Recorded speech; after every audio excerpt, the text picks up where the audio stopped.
Yo and hello everybody, Mike here, baseball collector, and it's Tuesday after Memorial Day weekend. Hope everybody had a good long weekend. Everybody was safe, but had a great time. I know I did. I had parties and swimming and golf and all sorts of fun stuff, so I had a blast. Got a bunch of mail because it's the day after a postal holiday, so there's my mail. I'm going to open these packages here in a minute and show you the cards. I got stuff in here from Probstein. I got stuff from Four Sharp Corners. All sorts of good stuff. Most of it for my, my 3-decade Hall of Fame set registry special thing that I'm working on, lifelong project. I kind of went nuts on it a little bit last week and all the mail's starting to come in. So excited to show that to you guys. Again, I want to give a thanks to Nate, Tops85401, for being on the last episode of Beyond Cardboard. That was great. Everybody seems to enjoy them, and I really appreciate everybody tuning into that. Don't forget, 2 nights from now, Thursday night, I'm going to have Jennifer, Baseball Card Babe, will be on Beyond Cardboard, a special Thursday night episode of Beyond Cardboard, 7 o'clock Central for that. So make sure you're there. On my 3-decade set, I'm going to try to give you guys at the end kind of what I need still, how many cards I need. It's a lot. And again, as I've said before, I found out that PSA, for all their wonderfulness, I guess, does not do a great job of maintaining that. And there are a lot of cards that should be on the registry that aren't. So I've kind of put them on my custom spreadsheet that I'm working on to track all this stuff. So I'll kind of let you know where I'm at and how many cards I still need. So let's get to some cards. That's what you guys really want to see. You don't want to hear me babble. So hang on 1 second. I'll open up these packages and show you what I got. Okay, so I know you want to see some cards individually, but I got them all unwrapped and I had to show you what all I got today. Look at this. Bam. All of that today. Holy crap, that's a lot of cards. That's a lot of slabs. So you're definitely going to want to stay till the end because I'm going to save the best for last. But hang on and I'll start showing them to you. Okay, so I got 18 slabs to show off total, which is a lot, even for me.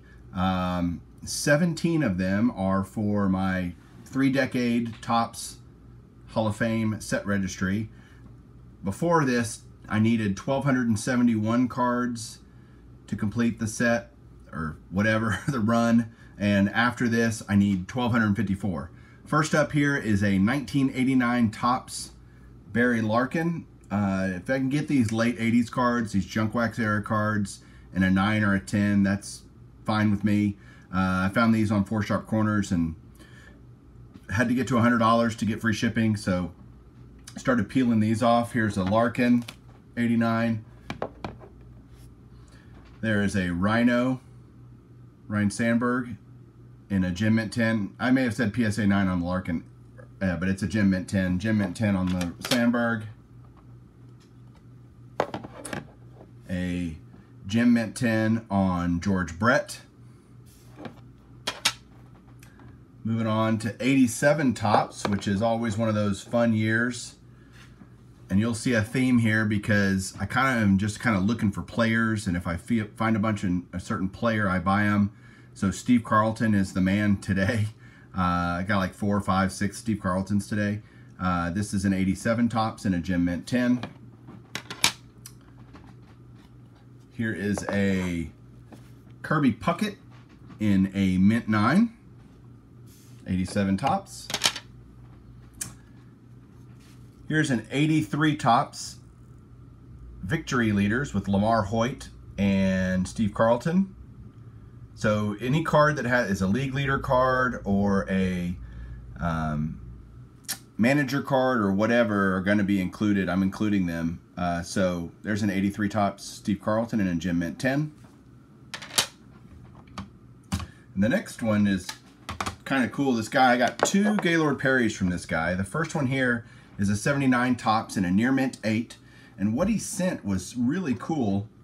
He sent me this, it's like a, I don't know, like a little plastic thing. It said ballpark graded cards on it. Let me turn it over so it's not upside down. But check this out. On the top is this description of the card, and so when you put the card in like this, it looks like that. Okay? And then On the inside of the card, on the inside of the little thing, is a description with the PSA number, what brand, population, all sorts of stuff. So can you imagine having a collection where you did this for every card? So you could put inside, I guess when you're storing it, it would look like this with this case inside and the top. That's unbelievable. So he did that for that one and another one that I got from the same guy. So there's the Gaylord Perry again in a mint near mint 8, sorry. Next up is a 79 Topps Steve Carlton in a mint 9. Beautiful card. Hey look, it's Steve Carlton again. This one's a mint 9 also for 78 Topps. Looks like there's a scratch up there on the case. And that is totally there, but I don't really care honestly. But there's an mint 9 on a 78 Topps. Here is a 77 Topps Bert Blyleven near mint 8. Love this card because he's on my Rangers, and always love slab cards of Ranger Hall of Famers because there's not many of them. Next up is the other Gaylord Perry, also in a 77 Topps near mint 8, and he did the same thing with the little kind of case thing, and there's the information about it. 77 Topps Gaylord Perry, 99 population, 119 higher, from a near mint 8. So just kind of a neat touch, something I've never really seen before. Somebody not only have it, but send it to me that way and ship it that way. Hey, Steve Carlton, you may have heard of him, left-handed pitcher for the Phillies and the Cardinals and a whole bunch of other people. This is a near mint 8 on this one. 76 Topps. Here is a 73 Topps earned run average leaders with Steve Carlton and Louis Tiant. Look at their ERAs. Good grief. 198 for Carlton and 191 for Tiant. Good grief. Kind of feels like today, but that's a near mint 8. Here's a manager card. Love this, of Leo DeRocher, Leo the Lip, near mint 7 when he managed the Chicago Cubs. Here's another cool league leaders cards, and I really love them when they're like this. So this is a 69 Topps pitching leaders, and it's got Juan Marichal, Bob Gibson, and Fergie Jenkins. So it's got 3 Hall of Famers on it, which is really great. Near mint 7. On the leaders cards and stuff, I'm going to be much less picky about the grades than I'm going to be on the regular player cards. I have another 69 Topps today, and it's a beautiful Carl Yastrzemski. The top corners are kind of dinged, which I think really brings down the grade. It's also off center, top to bottom, but a beautiful card of Yastrzemski. There's a bunch of these in the 60s, these kind of multiplayer cards. I've been getting a bunch of them already, but this one's got two pitchers, Pirates guy, I can't remember his first name off, Eroy or Elroy or something. Look on the back. Oh, it's not telling me. I'm not willing to read it. And Hoyt Wilhelm from 1960 Topps. This is in a near mint 7. So that's the 17 cards that I got for the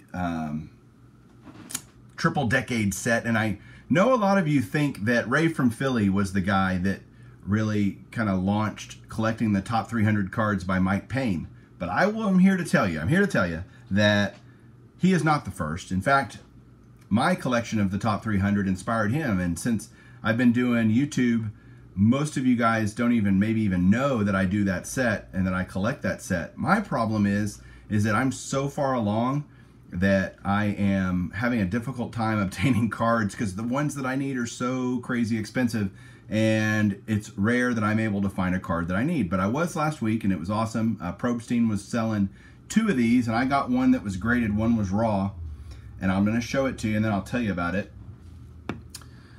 So this is a 1999 Upper Deck, A Piece of History, and what happened was Upper Deck came out with this set for the 500 Club, 500 Home Run Club back cards, and they are incredibly popular.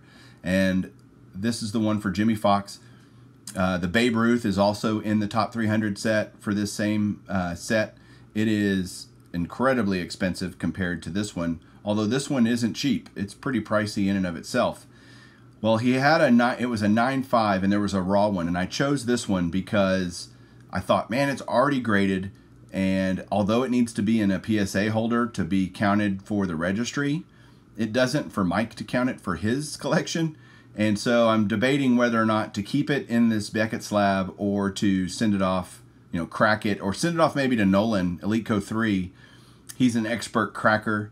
Maybe send it to him and hope that my 9.5 crosses over to a 9. Maybe a 10. I mean, it's a beautiful looking card. You can see. What I love about the old Upper Deck cards is on the back they describe, you know, what the card is for and what it came from.